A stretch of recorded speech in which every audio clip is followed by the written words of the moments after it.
நம்ம சேனல்லேருந்து தொடர்ந்தாப்பில் நீங்கள் வீடியோக்களை பார்க்க நினச்சிக்கிறது நம்ம சேனலை சப்ஸ்கிரைப் பண்ணுங்கள் கீழே பெல் சிம்பிள் இருக்கும் அதையும் கிளிக் பண்ணிங்க. சரி, வாங்க நம்ம வீடியோக்குள்ளே போகலாம். வணக்கம் நண்பர்களே. ஒவ்வொரு பயணமும் வாழ்க்கையில் ஏதாவது ஒரு அனுபவத்தை ஏற்படுத்திவிடும். எனக்கும் அது போன்ற அனுபவம் ஏற்பட்டது. என் பெயர் கமல். மதுரை தான் சொந்த ஊர். வேலை பார்க்கறது திருச்சி. அம்மா, அப்பா, தம்பி என்ற சின்ன குடும்பம் என்னுடையது. வாரம் ஒரு முறை மதுரை வந்து போயிட்டு இருந்தேன். அப்போது ஒரு நாள் மதுரை மேலூர் அருகே வரும்போது நான் வந்த பஸ்ஸில் முன்னால் ஏதோ பலமாக சத்தம் கேட்டது. வேகமாக இறங்கி பார்த்தால் 2 பசங்க பைக்கில் வந்து மோதி அடிபட்டு கிடந்தாங்க. தலையில் பலமான அடிபட்டு ரத்தம் வழிந்து ஓடியது. நாங்கள் அனைவரும் பதறிபடி ஓடி உதவினோம். ஒரு பையன் என் தோளில் சாய்ந்து தண்ணீர் குடிக்கையில் உயிர் பிரிந்தது. இன்னொரு பையனும் ஆம்புலன்ஸ் வருவதற்குள் இறந்து விட்டான். என் கண்முன் கிடந்த 2 சடங்குகளும் என்னை கலங்கடித்து விட்டது. ஒரு நிமிடத்தில் முடிந்து போன வாழ்க்கை. போலீஸ் வந்து எங்களை அனுப்பி வைத்தனர். அப்போதுதான் சாலையின் ஓரத்தில் என் தோளில் உயிர்விட்ட பையனின் செல்போன் கிடந்தது. வேறு யாரும் பார்த்து விடுவதற்குள் நான் அதை எடுத்து சட்டை பாக்கெட்டில் வச்சுக்கிட்டேன். கொஞ்ச நாள் கழித்து அவன் வீட்டில் கொடுத்துடலாம்னு நினச்சேன். ஆனால் கொஞ்ச நாளில் இதை மறந்தே போயிட்டேன். அன்று ஒரு நாள் வீடு சுத்தம் பண்ணும்போது என் அம்மா ஃபோனை எடுத்து கொடுத்தாங்க.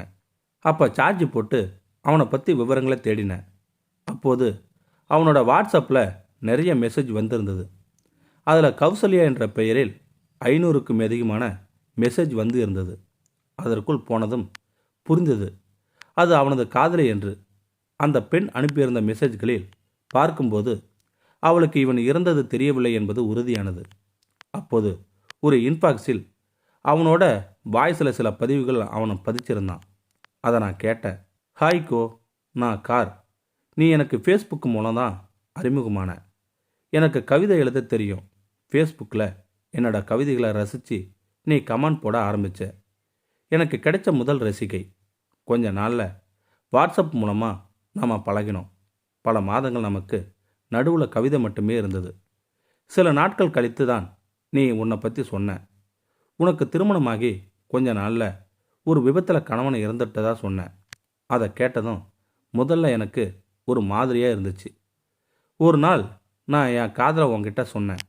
அப்புறமா கொஞ்ச நாள் நீ என்னோட வாட்ஸ்அப்பில் வரல. அந்த கொஞ்ச நாட்களில் எனக்கு நரகமாக இருந்துச்சு. இது வரைக்கும் நானும் நீயும் நம்ம ஃபோட்டோஸ்லாம் அனுப்பிக்கல. ஆனால் நமக்குள் இருக்கும் உணர்வுகள் காதலானது எனக்குள். உனது குரல் வழியே என் காதலை உணர்ந்தேன். கொஞ்ச நாள் கழித்து நீயே வந்து என் காதலை ஏற்றுக்கிட்ட. சந்தோஷமாக இருந்தது. வாழ்க்கை அந்த நாட்களில் நேரில் சந்தித்து பேசி திருமணம் பற்றி பேசலாம் என்று ராமநாதபுரத்தில் இருந்து உன்னை மதுரைக்கு நாளை வர சொல்லி இருக்கிறேன். அவள் எப்படி இருந்தாலும் என்னுடைய இந்த ஜென்மத்தில் அவள்தான் என் காதலி, மனைவி எல்லாம் என்று பேசியிருந்தேன். இப்போது புரிந்துவிட்டது. அவள் பார்க்க போதும்தான் இவன் இறந்திருக்கிறான் என்று. இவனது இறப்பு தெரிந்தால் அந்த பெண் என்ன ஆவாள்? மீண்டும் ஒரு இழப்பை தாங்க சக்தி உண்டா அவளுக்கு?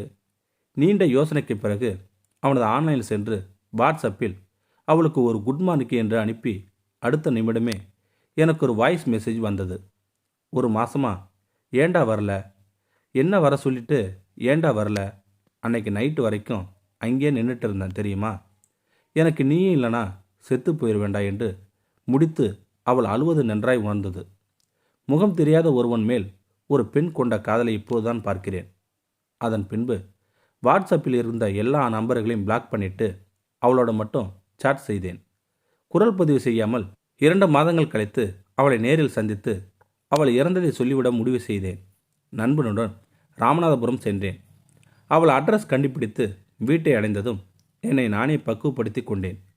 அவள் வீட்டில் அம்மா, அப்பா, 2 தங்கைகள். அப்பாவுக்கு கவர்மெண்ட் வேலை. எங்கள் குடும்பத்தைப் போலவே நடுத்தர வர்க்கம். நான் வந்ததும் அவளுக்கு தெரியாது. அதனால் ஆபீஸ் சென்று விட்டாள். அவள் வரும் வரை காத்திருந்தேன் நான். அவளும் வந்தாள். உண்மையில் எவ்வளோ அமைதியான குணம். மிகப்பெரிய பேரழகி இல்லை. ஆனால் அவளது அழகு அவளது குணம்தான். என்னை யார் என்று நானே அறிமுகம் செய்து கொண்டேன். என் நிஜ பெயர் கார். ஃபேஸ்புக்கில் காசே என்றதும் அவள் முகம் வெட்கத்தில் சிவந்தது. என் முன் நிற்க முடியாமல் நிலை குலைந்தாள். என் நண்பன்தான் கொஞ்ச நேரத்தில் குழம்பி போனான். அவள் தன்னுடைய அறைக்குள் சென்று விட்டாள். நான் அவளது அப்பாவிடம் என் காதலை பற்றி சொல்லி அனுமதி வாங்கினேன். என் பெற்றோர் சமூகத்துடன் திருமணம் முடித்து கமலாகிய நான் கார்த்திக் செல்வனின் வாழ்க்கையை வாழ்ந்து வருகிறேன். என் மனைவிடம் என்றாவது ஒரு நாள் உண்மையை சொல்லிவிட வேண்டும் என்று நினைக்கிறேன். ஆனால் முடியவில்லை. இப்போது கவிதைகள் வேற எழுத வேண்டியுள்ளது. சில வழிகள் தீர சிலர் சிலுவைகளை சுமந்துதான் ஆக வேண்டும். நன்றி, வணக்கம். இந்த வீடியோ பற்றி கருத்தை கீழே இருக்கிற கமெண்ட் செக்ஷனில் சொல்லுங்கள். அப்படியே நம்மளுடைய சேனலை சப்ஸ்கிரைப் பண்ணுங்க. சப்ஸ்கிரைப் பண்ணுங்கள். கீழே பெல் சிம்பல் இருக்கும், அதையும் கிளிக் பண்ணுங்கள். தேங்க்யூ ஃபார் வாட்சிங்.